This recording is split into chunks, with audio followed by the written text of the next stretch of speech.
Hello, hello. Hey, hey. I'm Sam, that's Launa. Welcome back to another episode of ISBN-Depth, where we talk about all things books and give you the latest here at our Sevier County library system. So the temperature may be rising, but summer reading is nowhere close to cooling off. It's not too late to sign up to win prizes. Yeah, that was so cheesy. Very cheesy, but very fitting. And to start off, we're going to talk a little bit about some of our different events, and we're going to do it by age group for you guys. Mm-hmm. So first off, kids events. Muse Knoxville will be at all of our branches from July 7th and July 8th. Mr. Bond's Science Guys will be visiting on July 14th through the 15th. And you can check with your individual branches, whichever one you want to go to, for the specific times for those events. Mm-hmm. Next up, the teen events. So Ripley's Aquarium of the Smokies will be visiting our teen center here at KFL on July the 6th at 3:30 p.m. Author D.J.C. Bruce will be visiting July 13th at 3:30. His next book, Rulers and Gods, is coming out soon. And then at our Seymour branch, tweens and teens can create a seashell mobile Tuesday, July 12th from 1 to 3. Yep, and we have our summer reading finale, which I'm going to be very sad that it's over, but very excited because we are going to have bubbles, and that to me just sounds amazing. Mm-hmm. So come by on July 21st from 10 to 12, come just to get wet. It's going to be a Bambini Bubbles type of party, and it's going to be super fun. I always feel like the guy from Finding Nemo, that one fish and bubbles. Bubbles. It's going to be exciting. Exactly. So last but certainly not least, we have adult programs. So we encourage you guys to come and beat the heat with some crafts. So we have a premiering of Jaws on July 7th from 6 to 7:30, pardon me. And then Seascape Art on July 14th. Again, 6 through 7:30, and these are going to be here at KFL. Generally, the craft days are on Thursdays. This is the exception, though. There's going to be a lecture, Migration and Ocean of Possibilities. It'll be on Saturday, July 16th from 11 to 2. Anybody's welcome to come in, and it'll be in our Genealogy History Center here on the 3rd floor where we're filming this. Mm-hmm. And then glass painting, Sea Jar Light on Thursday, July 21st from 6 to 7:30. Remember, for those, you'll have to call. You can call on so they're on Thursdays. It's a little funny to explain this. So if you want to go to one next week, call the week before on that Thursday to sign up. So you can sign up a week ahead on that date. And you can do that at the circulation desk, or you can give us a call.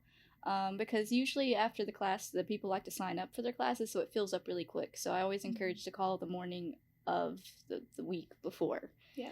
And then at our Seymour branch, there's going to be painting tiles or wall tiles, July 15th, 1 to 3. All ages are welcome for that one. It's not just adults. And then they're going to have a layered sea soap, July 19th, 4:30 to 6. I wish they were doing that here. I like soap. I do too. You know those videos where everyone cuts the soap individually and then just scrapes off? Yeah. Oh my gosh, that's just brain food for me for some reason. It's weird. All right. But yeah. So, bonus program. Almost forgot. So we're going to have a Shark Week movie marathon. So every weekday starting from July 25th through Friday the 29th, one of our branches will be showing a shark-themed movie. That'll include DreamWorks Shark Tales, Disney's Nemo, Jaws, and a ton more. Mm-hmm. Yeah. I haven't seen Shark's Tale in forever. Oh, I love that movie. And speaking of Will Smith, we'll be mentioning him a little later on in the podcast, so keep your ears out for that. So we do have our fine forgiveness program coming up, so if you have any fines or late fees, we will be happy to exchange those fees for school supplies. So it starts on July 1st, ends on the 31st. All fines will be waived with, there's a little asterisk here. Fines will be waived from with 4 small items that are on the list, or 1 backpack, or 1 good calculator. Small item examples are glue sticks, red pens, highlighters, crayons. Stop by the circulation desk. We'll have a list of all those small items that you can mix and match and bring. Now, this is the small asterisk, the gentle reminder. Fine forgiveness is only for fines. If you've had a charge-off recently, you'll need to pay that off separately. We don't take fine forgiveness for charge-off, so that's if you didn't bring your book back. So I think that's just about like all the housekeeping. Yeah, all the programs and events, stuff like that. So we can get to the part we've been really waiting for. Yes, which I'm sure you guys can get an idea of by looking, but still. Yeah, if you're on the video. So imagine 75 years ago, it's a hot day. You're near Corona, New Mexico, and the next day, the day is July 7th. The next day, July 8th, 1947, news breaks nationwide that the United States Air Force based in Roswell have discovered a flying saucer. That's right, folks, we're doing sci-fi. So we're gonna go over some of our favorite shows, movies, books. This is all sci-fi related to aliens, since it's Roswell. I love tech sci-fi, but that's a different podcast, probably episode entirely. Yeah. So. And I think one thing I always struggle with is the difference between sci-fi and like regular fantasy. Like you think of sci-fi and you immediately imagine like aliens, like outer space, a million other things. So I do think like I had a very hard time when we were researching books and stuff like that I probably would have put in sci-fi that was actually fantasy. But a few of my absolute favorite movies is this lovely one in blue, which is Avatar. Everyone, I watched that movie religiously as a kid, and I'm very thankful for it. And we're not paid advertisers or anything, but that second movie's coming out soon. You should go see it in theaters. I don't know why everybody loves to hate on Avatar, since like I get the long wait between movies. Hate all you want on James Cameron for that. I'm with you.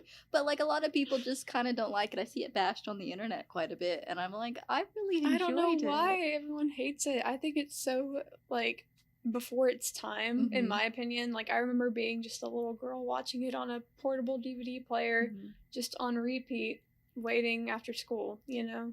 I think like the main problem I think that people have, they say it's a lot like Pocahontas, which when you think about it, it kind of is, and there's a little bit of like white saviorship with it. And yeah. I mean, every good movie or film does have its critiques, but I don't think, to me, I still enjoy watching the movie. Yeah. So. Yeah. And then of course you have classics like E.T., which, I mean, that little guy is creepy and endearing all at once, if you ask me. Don't hate me for this, but I've never seen E.T. I remember watching it like on the VHS commercials where they're like, you know, E.T. phone, but it was creepy enough, and it just didn't look entertaining to me. So I've never watched E.T. So don't come for me with pictures, because I promise it's not. Yeah, and you know, we were looking at a whole list of stuff to talk about, and there's some movies that I didn't really think about as being like aliens, like Transformers. Watched it my entire life. I never once sat there and was like, oh my gosh, they're aliens. I probably was more like, it's a robot. It's a robot, but they're robot aliens. They're robot aliens. And speaking of aliens, Space Jam. Like, you don't think Looney Tunes. My entire childhood in a movie, even if I wasn't alive when it came out originally, you know, like, I absolutely love it. Oh, God. And they made a remake of that recently, didn't they? I didn't see it. I haven't seen it. You know, no hate against LeBron James, but you can't touch the original to that. There's something about the goofiness of the 90s that it just fits, like the nostalgia for it. I agree. 100%. So, okay, what about TV shows? Are you a Star Trek, or I guess technically TV show versus movie? Are you a Star Trek fan, or are you a Star Wars fan? Okay, so I grew up as a Star Wars girl. Okay, don't hate me too much, but recently, like, I've been watching some of like the Chris Pine Star Trek movies, like, in the past few years, and I do really, really love them. Like, I could just pick it up and watch it and be totally fine. But Star Wars just holds that like little special place in my heart, you know? Well, because you mentioned Chris Pine, that's how I got started in Star Trek, is I watched the new movies, and I loved them so much that I went back and watched the originals, and I love the plot for each. Like, they're all different, they're long.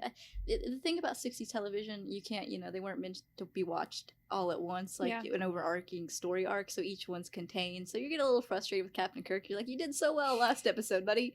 But my favorite character in the movies was Chekhov, played by Anton Yelchin. Rip, I'm still not over that. Anyway, I still haven't seen the newest movie because he had died right before it was released. Mhm. But anyway, so I was really expecting like that kind of Chekhov character, and then I went and watched it in the original series, and Chekhov is probably the most inconsistent, creepy character. But I loved, of course, Captain Kirk, and I loved DeForest Kelly so much, and of course Leonard Nimoy's Spock. I just think they have a lot of like Mhm. really compelling, thought-provoking episodes. Yeah. Like, and it's, I mean, aliens, but also it's like the morals of space and things like that. It's sort of like the Twilight Zone. It just really good I can see mind that. food. Yeah. And see, I know like a lot of people get very either bored or confused with Star Wars because obviously it's Like, where do you start yeah, watching the releases are very all over the place. And Mhm. honestly, if you were to ask me which one's the first one, It's number 4, New Hope. yeah, I don't know if I would have gotten that, even though I've watched it a million times, and I do really love A New Hope. Mhm. But I will say I didn't like some of the newer Star Wars movies, like Rogue One. Couldn't get into Okay. it. So those were like The Solo spin-offs. movie was pretty good though. I've not watched the original 3 Star Wars. I've watched the almost all the new ones with Rey, and then I watched a few ones with Anakin. And like it's just not my kind of brand of sci-fi. It's one giant family space opera, and Pretty I like much. I like the clean slickness of Star Trek versus like the rough, like, I almost want to say garbage truck version of space. Oh my gosh. Not calling Star Wars garbage. It's just Mhm. I think of like, I don't know, really rough space. I don't know. Before Launa kills me, I'm gonna move on to books, and I'll make her happy. So I've got a couple recommendations that I've read Mhm. recently. There's the Aurora Cycle by Amy Kaufman and James Kristoff. The Children of Time by Adrian Tchaikovsky. Hope I didn't butcher his name. And Chaos Walking by Patrick Ness. Before we get into Chaos Walking, because my that's what gosh. Lana wants to get into, I'm gonna give us some brief. So this one's kind of, I know how you're saying you're getting confused with fantasy Mhm. earlier. It's very weird. Yeah. In this one, there's a book of or there's an alien race in there that's basically the elves from Lord of the Rings, and the characters make that reference. So it's really interesting. And then Finn is one of my favorite characters, and he's an alien. This is the last book, but I liked his face the best. And then so it's sort of like if you like Star Trek in the way like space, and they've got the people and a team, and each team has a certain role. Or each position on the team has a certain role. Pardon me. You're gonna probably like that one. And then what was my other one? Children of Time. Don't knock it. It's a very thick book, and it's about spiders, and I don't like spiders. I hate. It's very interesting. The idea was like Earth's not livable anymore, so what they've done is they sent this chemical and monkeys into space. So the idea was the monkeys were going to land on this planet, and then the chemical was going to released, and it was going to speed up their development, so then they could terraform the Earth for the humans to come, which is very, not so cool. But what happens is the monkeys don't make it, but it lands on a place where there's spiders, and you follow each generation of a spider. And I cannot think of her name for the life of me at the moment, but you follow her descendants, and you see them gain consciousness and build a city with different things going on. At the same time, you've got this one man on a spaceship going in and out of cryo sleep as different disasters happen. Yeah. So it's total alongside of each other, and it's very, very intriguing. Apparently it's a series I discovered, but I don't know if I'll get around to reading the other one anytime soon. So this is what me and Lana have been waiting to talk about the most, because this is near and dear to both of our hearts. The Chaos Walking trilogy by Patrick Ness. Yes, and it's kind of funny because when we first met each other here at work, it was kind of like one of those immediate like, oh my gosh, you've read this book? Yes, because I've not had any other friend but one that's read this book, and I don't think, like, I'm pretty sure the second I'd start talking about it, she would just be like, okay, slow down.